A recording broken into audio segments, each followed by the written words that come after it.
The Rwandan-funded and Rwandan-led M23 militia claimed to have captured Goma, frightening its residents, many of whom sought refuge there after escaping the rebel assault.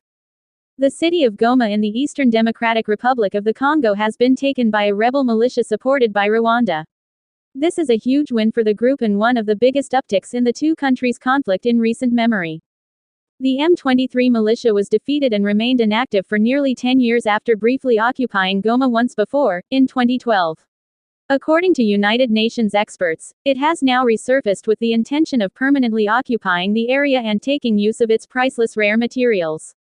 Goma, a city mostly populated by individuals who abandoned their homes in fear and would now have to live under the control of one of the armed groups they fled, looks to be more vulnerable to M23's control this time. At a post on X, an M23 spokesman declared the liberation of the city of Goma, stating that Congolese soldiers were required to surrender their weapons to the United Nations and gather at a stadium by 3 in the morning. However, there were sporadic reports of gunfire throughout the city until Monday morning, and no confirmation had been finished yet. The war in eastern Congo, which is roughly the size of Michigan, was formerly known as Africa's World War. Numerous armed organizations have participated in it since the 1990s, with M23 currently holding a strong position. The UN and the United States claim that the organization is financed and led by Rwanda, Congo's much smaller neighbor, and that the rebels intend to control and exploit the area for a long time. Rwanda disputes those charges. Beginning with military operation in the area this month, the rebels' advance on Goma intensified quickly over the last 3 weeks, forcing residents to evacuate to and from the city. Thousands of people arrived in Goma on Sunday morning from places north of the city, some holding infants as little as a few days old and others carrying the few belongings they had able to seize in pieces of fabric knotted over their foreheads. Numerous people were already displaced and escaping bombs that had dropped close to camps. People who were caught in the crossfire between M23 and the Congolese military had fled their villages. According to the UN, camps on the outskirts of Goma that had housed over 300,000 people cleared out entirely in a matter of hours. According to a Congolese military spokesman, the military governor of North Kivu, the province with Goma as its city, was killed on the battlefield on Friday. The statement stated that the governor, General Peter Sarimwami, passed away while being transported to Kinshasa, the capital of the Congo, but the exact circumstances of his death were yet unknown. Many employees of the United Nations peacekeeping force in Goma were evacuated from the city on Saturday and sent to the airport by bus. They will then take a plane to Entebbe, which is in neighboring Uganda. The militia was destroyed the next year as a consequence of strong international pressure on Rwanda to cease supporting M23 in 2012. However, analysts said it is questionable if such pressure can be evoked again. Since then, Rwanda has strengthened ties with Western countries and reduced its reliance on handouts.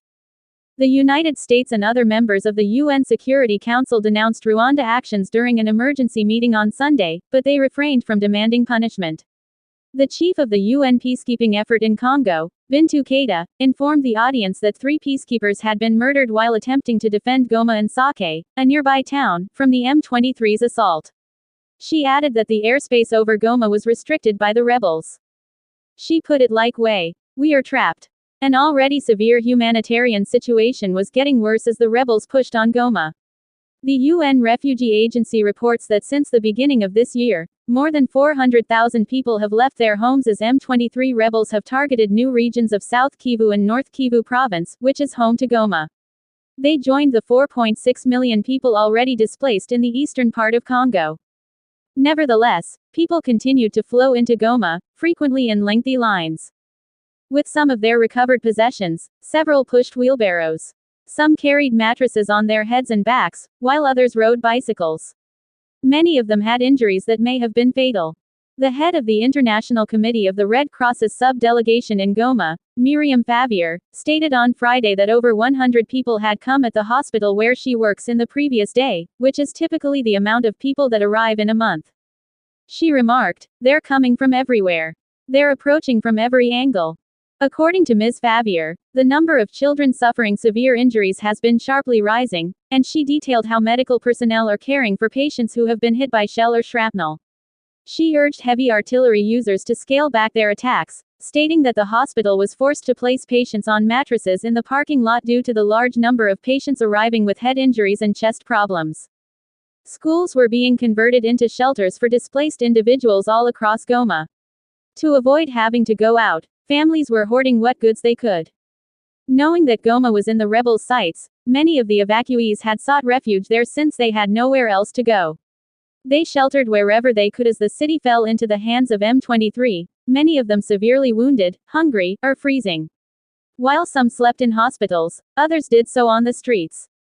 When a bomb detonated at an army roadblock, Solange Safi Ndekwinja was attempting to care for her 3 daughters, who suffered severe injuries.